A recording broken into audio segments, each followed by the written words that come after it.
Tomorrow, members of Parliament will cast their votes on the withdrawal agreement on the terms of our departure from the European Union and the political declaration on our future relationship. That vote in Westminster is a direct consequence of the votes that were cast by people here in Stoke and in cities, towns and villages in every corner of the United Kingdom. In June 2016, the British people were asked by MPs to take a decision. Should the United Kingdom remain a member of the European Union, or should we leave? In that campaign, both sides disagreed on many things, but on one thing they were united. What the British people decided, the politicians would implement. In the run-up to the vote, the government sent a leaflet to every household making the case for Remain. It stated very clearly, this is your decision. The government will implement what you decide. Those were the terms on which people cast their votes. If a majority had backed Remain, the UK would have continued as an EU member state. No doubt the disagreements would have continued too, but the vast majority of people would have had no truck with an argument that we should leave the EU in spite of a vote to remain, or that we should return to the question in another referendum. On the rare occasions when Parliament puts a question to the British people directly, we've always understood that their response carries a profound significance. When the people of Wales voted by a margin of 0.3% on a turnout of just over 50% to endorse the creation of the Welsh Assembly, that result was accepted by Parliament. Indeed, we've never had a referendum in the United Kingdom that we've not honoured the result of. Parliament understood this fact when it voted overwhelmingly to trigger Article 50. And both major parties did so too when they stood on election manifestos in 2017 that pledged to honour the result of the referendum. Yet as we've seen over the last few weeks, there are some in Westminster who would wish to delay or even stop Brexit and who will use every device available to them to do so. I asked them to consider the consequences of their actions on the faith of the British people in our democracy. The House of Commons did not say to the people of Scotland or Wales that despite voting in favour of a devolved legislature, Parliament knew better and would overrule them, or else force them to vote again. What if we found ourselves in a situation where Parliament tried to take the UK out of the EU in opposition to a Remain vote? People's faith in the democratic process and their politicians would suffer catastrophic harm. We all have a duty to implement the result of the referendum. Ever since I reached an agreement with the EU on a withdrawal agreement and declaration on our future relationship, I've argued that the consequences of Parliament rejecting it would be grave uncertainty, potentially leading to one of two outcomes. Either a no-deal Brexit that would cause turbulence for our economy, create barriers to security cooperation and disrupt people's daily lives, or the risk of no Brexit at all, for the first time in our history failing to implement the outcome of a statutory referendum and letting the British people down. These alternatives both remain in play if the deal is rejected. There are differing views on the threat that a no-deal exit poses. I've always believed that while we could ultimately make a success of no deal, it would cause significant disruption in the short term, and it would be far better to leave with a good deal. Others in the House of Commons take a different view and regard no deal as the ultimate threat to be avoided at all costs. To those people I say this: the only ways to guarantee we do not leave without a deal are to abandon Brexit, betraying the vote of the British people, or to leave with a deal, and the only deal on the table is the one MPs will vote on tomorrow night. You can take no deal off the table by voting for that deal. And if no deal is as bad as you believe it will be the height of recklessness to do anything else. But while no deal remains a serious risk, having observed events at Westminster over the last 7 days, it's now my judgment that the more likely outcome is a paralysis in Parliament that risks there being no Brexit. That makes it even more important that MPs consider very carefully how they will vote tomorrow night. As I've said many times, the deal we have agreed is worthy of support for what it achieves for the British people. Immigration policy back in the hands of people you elect. so we can build a system based around the skills people have to offer this country, not where they come from, and bring the overall numbers down. Sovereign control of our borders. Decisions about how to spend the money you pay in taxes back under the control of people you elect, so we can spend the vast annual sums we send to Brussels as we choose on priorities like our long-term plan for the NHS. Sovereign control of our money. UK laws, not EU laws, governing this country, so the people you elect decide what the law of the land in our country is. Sovereign control of our laws. Out of the common agricultural policy, with our farmers supported by schemes we designed to suit our own needs. Out of the common fisheries policy, so we decide who fishes in our waters and we can rebuild our fishing fleets for the future. Retaking our seat at the World Trade Organization, so we can strike trade deals around the world that work for British businesses and consumers. The rights of valued EU citizens here guaranteed, and reciprocal guarantees for UK citizens across Europe. The partnerships between our police forces and security services that protect us every day from threats that know no borders, sustained. An implementation period that ensures our departure from the EU is smooth and orderly, protecting your jobs.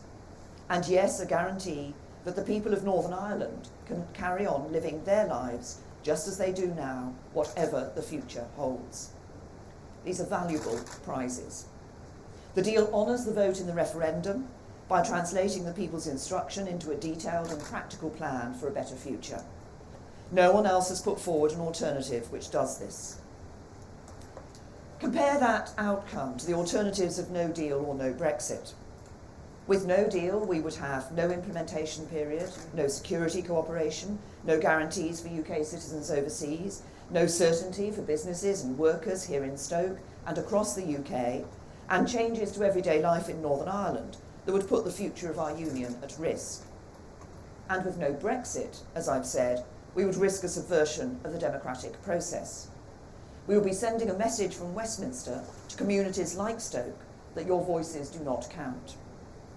The way to close off both of these potential avenues of uncertainty is clear. It is for MPs to back the deal the government has negotiated and move our country forward into the bright future that awaits us. I've always believed that there is a majority in the House of Commons for a smooth and orderly exit delivered by means of withdrawal agreement, and that's why the government tabled the motion for the meaningful vote last month. But it became clear that MPs' concerns about one particular aspect of the deal, the backstop preventing a hard border between Northern Ireland and Ireland in the event that we cannot reach agreement on our new relationship before the end of the implementation period, meant that there was no prospect of winning the vote. So I suspended the debate to allow time for further discussions with the EU to address those concerns. Today I've published the outcome of those discussions in the form of letters between the UK government and the presidents of the European Commission and European Council. I listened very carefully to the concerns that MPs from all sides expressed, particularly the concerns of my fellow unionists from Northern Ireland. In my discussions with the EU, we explored a number of the suggestions made by MPs, both about how the backstop would operate and for how long. The EU have said throughout that they would not renegotiate the withdrawal agreement or reopen its text for alteration, and that remained the case throughout my discussions at the December European Council and since. I also pursued in these discussions a proposal for a fixed date with legal force, guaranteeing the point at which the future partnership would come into force, because that is the way to bring an end to the backstop, by agreeing our new relationship. The EU's position was that while they never want or expect the backstop to come into force, a legal time limit was not possible. But while we did not achieve that, we have secured valuable new clarifications and assurances to put before the House of Commons, including on getting our future relationship in place rapidly, so that the backstop should never need to be used. We now have a commitment from the EU that work on our new relationship can begin as soon as possible after the signing of the withdrawal agreement in advance of the 29th of March, and we have an explicit commitment that this new relationship does not need to replicate the backstop in any respect whatsoever. We have agreement on a fast-track process to bring the free trade deal we will negotiate into force if there are any delays in member states ratifying it, making it even more likely that the backstop will never need to be used. We now have absolute clarity on the explicit linkage between the withdrawal agreement and the political declaration, putting beyond doubt that these come as a package. And finally, the EU have confirmed their acceptance that the UK can unilaterally deliver on all the commitments made in our Northern Ireland paper last week, including a Stormont lock on new EU laws being added to the backstop and a seat at the table for a restored Northern Ireland executive. The legal standing of the significant conclusions of the December Council have been confirmed. If the backstop were ever triggered, it would only be temporary, and both sides would do all they could to bring it to an end as quickly as possible. The letters published today have legal force and must be used to interpret the meaning of the withdrawal agreement, including in any future arbitration. They make absolutely clear that the backstop is not a threat or a trap. Now, I fully understand that the new legal and political assurances, which are contained in the letters from Donald Tusk and Jean-Claude Juncker, do not go as far as some MPs would like. But I'm convinced that MPs now have the clearest assurances that this is the best deal possible and that it is worthy of their support. Two other areas of concern raised and reflected in amendments tabled to the meaningful vote were on the protection of workers' rights and on environmental standards. I could not have been clearer that far from wanting to see a reduction in our standards in these areas, the UK will instead continue to be a world leader. We've committed to addressing these concerns and will work with MPs from across the House on how best to implement them, looking at legislation where necessary to deliver the best possible results for workers across the UK. This afternoon I will set out in greater detail to MPs what is contained in the correspondence I've published today and what it means for our withdrawal. And tomorrow I will close the debate. But as we start this crucial week in our country's history, let's take a step back and remember both what is at stake and what we stand to gain by coming together behind this agreement. Settle the question of our withdrawal, and we can move on to forging our new relationship. Back the deal tomorrow, and that work can start on Wednesday. Fail, and we face the risk of leaving without a deal, or the even bigger risk of not leaving at all. I think the British people are ready for us to move on, to move beyond division and come together, to move beyond uncertainty into a brighter future. That is the chance that MPs of all parties will have tomorrow night, and for our country's sake, I urge them to take it. Thank you.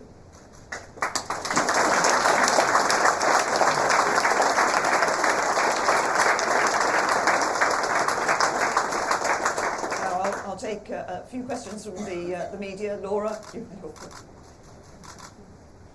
Thank you, Prime Minister. BBC News. You seem extremely eager to move on. You say this is a good deal, but you know the majority of your colleagues simply disagree with you. At this late stage, do you really think you have a chance of changing their minds?